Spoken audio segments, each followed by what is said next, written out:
Sans jouer, on les a mis 3 goals. Sans jouer. 3 goals. C'est une équipe qui a pris 7 goals en 2 matchs contre l'Inter. Et là, sans jouer, parce qu'on n'a pas joué du tout, c'est une équipe qui a pris 3 goals. Ça veut dire ce que ça veut dire. Ils ont une défense de merde. Ils ont une défense de merde. Mais Madrid rend Barcelone extraordinaire. Madrid rend Barcelone extraordinaire, je vous le dis, oui. Je ne dis pas qu'ils n'ont pas mérité leur match, ils ont mérité leur match parce qu'ils ont fait le jeu. Nous, on n'a pas joué.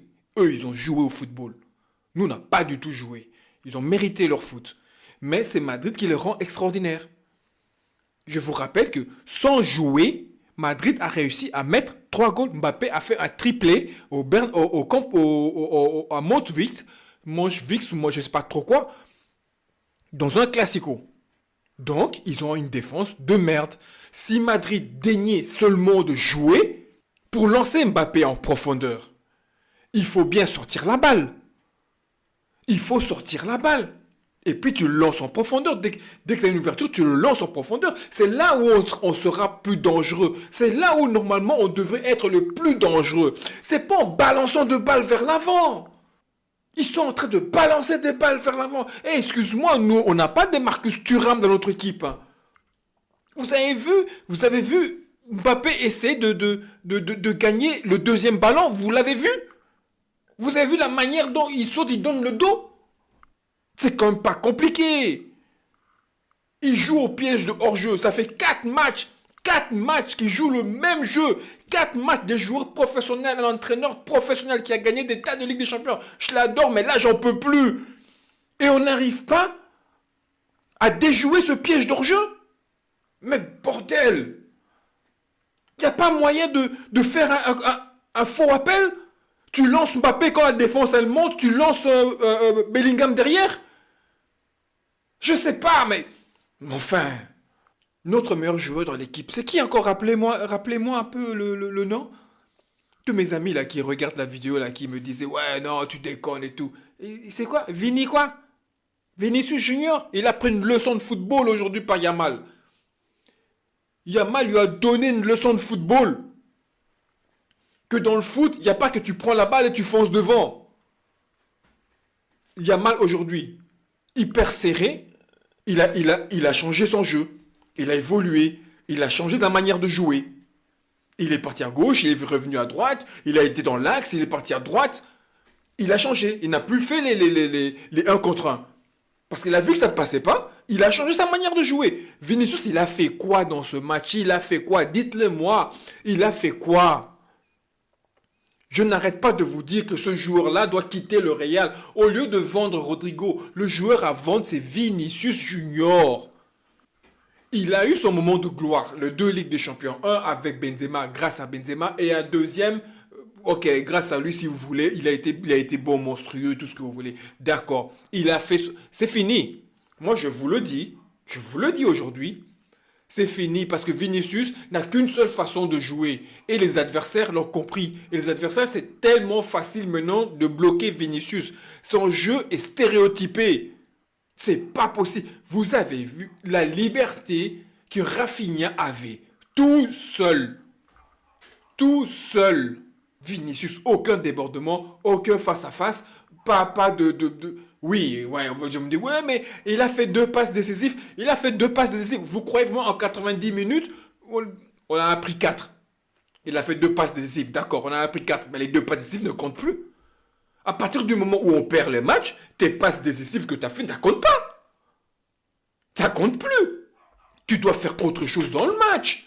Et ce joueur-là, il est sorti à la 90e minute. C'est là qu'on le sort. Un joueur que tu vois qui ne fait rien, qui n'arrive pas. Défendre, il ne défend pas. Attaquer, il n'attaque pas. Il n'a servi à rien. On a joué à 8. On a joué à 8. Et par pitié, Vasquez. Comment? Non, j'en peux plus. Non. Non. Le but de Rafinha, son côté.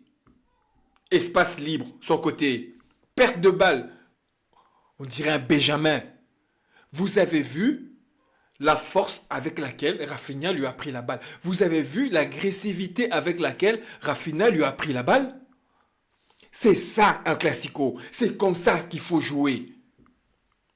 Les gens, ils avaient la mentalité, on va pas perdre, on va gagner. Rafinha lui est rentré dedans comme son grand frère. Il nous fait perdre le match, ce bacala. C'est de sa faute si on perd le match. Et puis entre nous, les amis, entre nous. La main de Chouameni, c'est péno. Hein. Voilà. Je suis madrilène, mais voilà, il faut rester honnête dans la vie. Moi, il y a péno. Il y a péno matin, midi, soir, lever, coucher du soleil, tout ce que tu veux. Pour moi, il y a péno. La main n'était pas collée au corps, la main était carrément décollée. Voilà. C'est vrai que c'est la balle qui va vers la main. Moi, j'ai toujours dit, il faut une volonté de contrecarrer la balle. Mais c'est pas ça. La règle, voilà, c'est la balle va vers la main décollée du corps. Il y a péno. Enfin, voilà, pour moi, il y a péno. Faites ce que vous voulez, vous dites ce que vous voulez. Pour moi, il y a péno. Parce qu'en plus, dans leur cinquième goal, il y a eu main, mais là-bas, il siffle.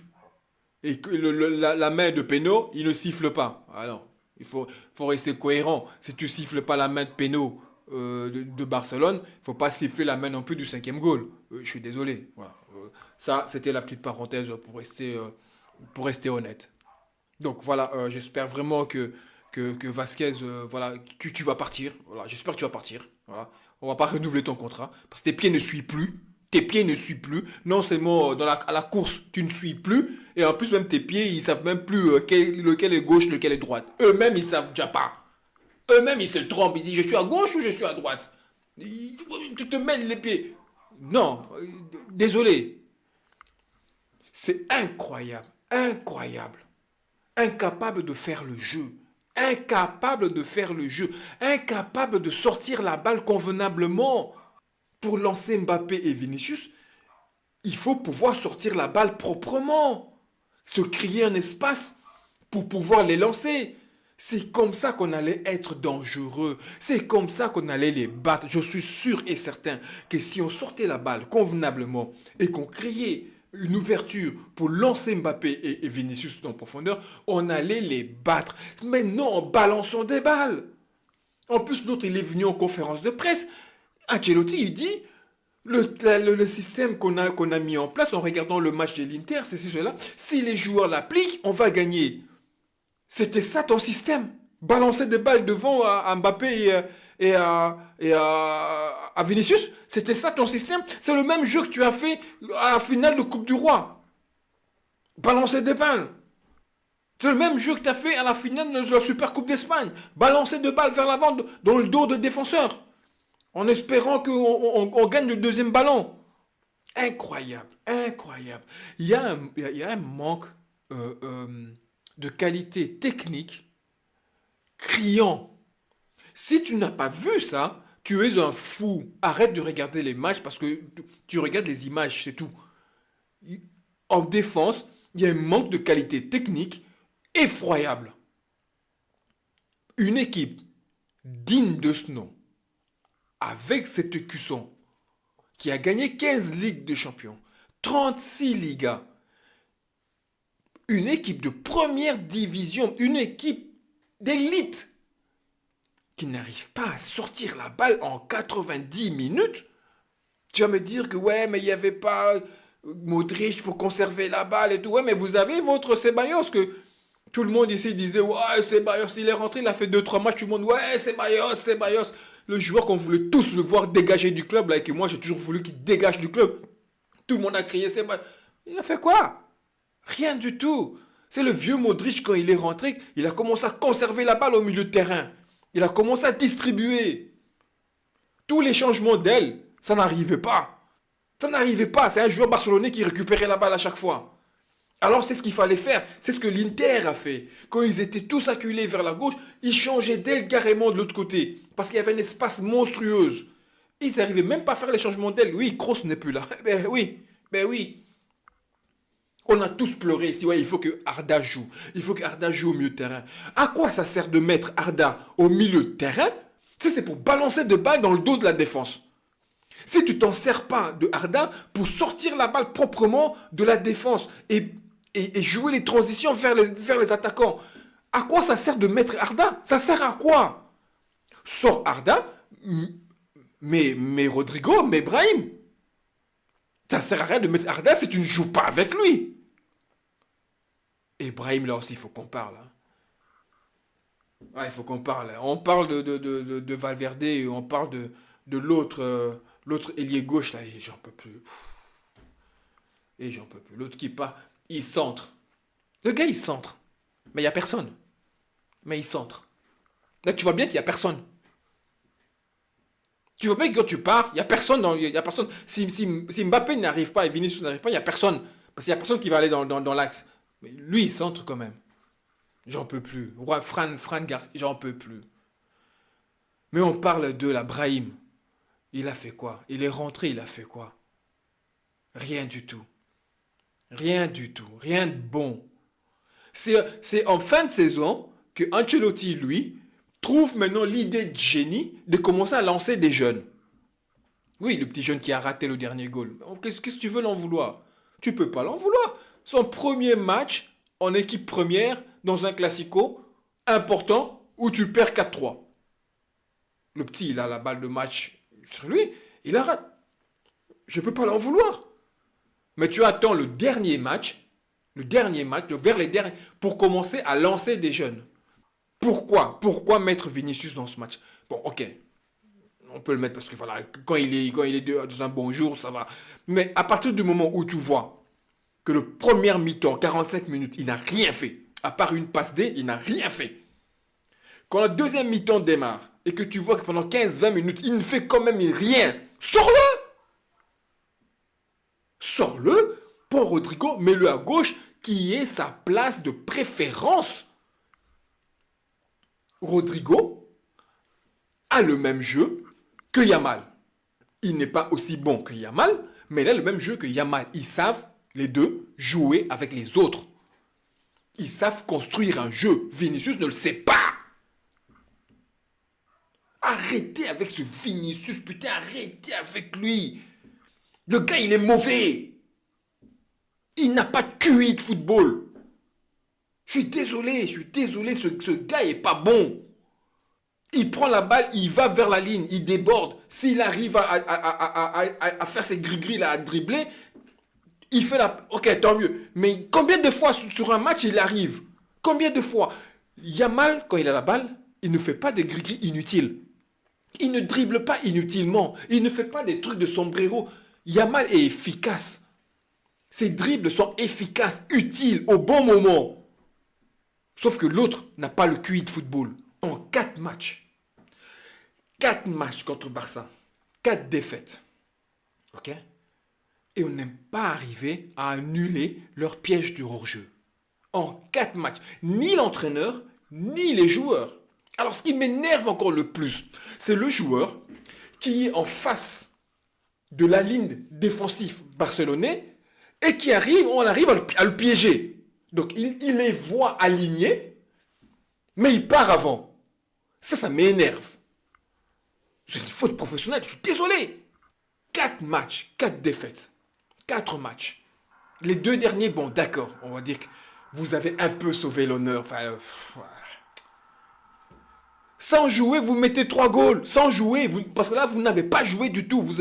Vous leur donnez la balle et eux, ils attaquaient. Mais quand ils attaquent autant comme ça, mais vous allez finir par ramasser des goals. C'est pas sorcier. Pourquoi Ancelotti a peur de jouer contre Barcelone? Pourquoi Ancelotti a peur de faire un jeu contre Barcelone? Est-ce qu'il est convaincu que cette équipe n'a pas les qualités qu'il faut? Ou simplement, il y a un manque de travail tactique évident dans cette équipe? Aucune âme, pas d'envie. Il n'y a pas eu de révolte. Tu sais, à 4-3, il reste un quart d'heure. On ne sent pas une équipe révoltée qui veut aller arracher au moins ce nul pour l'honneur, ou arracher la victoire pour espérer de gagner ce championnat.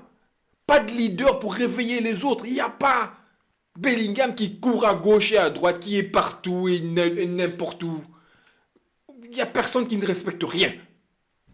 Au milieu de terrain, des boulevards. Des boulevards. Pourquoi Barcelone bat Madrid? Parce qu'il y a des boulevards dans leur milieu de terrain Zéro. Le milieu de terrain barcelonais est plus fort. Défensivement, des boulevards. Allez regardez encore le match. Regardez le but de Rafinha. Tout seul. Parce qu'il y a des boulevards. Et c'est cette équipe qui va aller gagner la Coupe du Monde de club. Cette équipe-là. Bon, heureusement qu'on change d'entraîneur. J'espère qu'il va annoncer son départ aujourd'hui dans la conférence de presse d'après-match. J'espère que Xabi va venir directement maintenant, même si on ne gagne pas la Coupe du Monde de club, mais au moins il pourrait déjà commencer à mettre quelque chose en place avec ces joueurs-là, commencer déjà à sentir le joueur, à faire sa petite équipe, même si on ne gagne pas la Coupe du Monde de club, c'est pas grave, mais qu'ils viennent déjà maintenant, qu'ils commencent déjà à mettre quelque chose en place. Là, on va partir avec Solari, qui va venir, qui va mettre un truc en place pour espérer d'aller gagner la Coupe du Monde de club. Qu'on ne gagnera pas parce que je le dis, d'ailleurs j'avais parié avec vous 500 euros, je déchirais un billet de 500 euros si on gagnait ce match. Donc merci, j'ai économisé mes 500 euros. Coupe du monde de club, on ne gagnera pas. Pour la simple et bonne raison, on n'a pas de banc. Aussi simple que ça. Mourinho revient. Avec Mourinho, Vinicius serait sur le banc. Sûr et certain. Sûr et certain. Dites-moi dans les commentaires, les amis, pourquoi balancer des balles vers l'avant? On n'a pas des Marcus Thuram, on n'a pas des Lukaku, des gens qui savent jouer dos au but. On n'en a pas. Pourquoi faire ça? Madrid ne sait plus sortir une balle?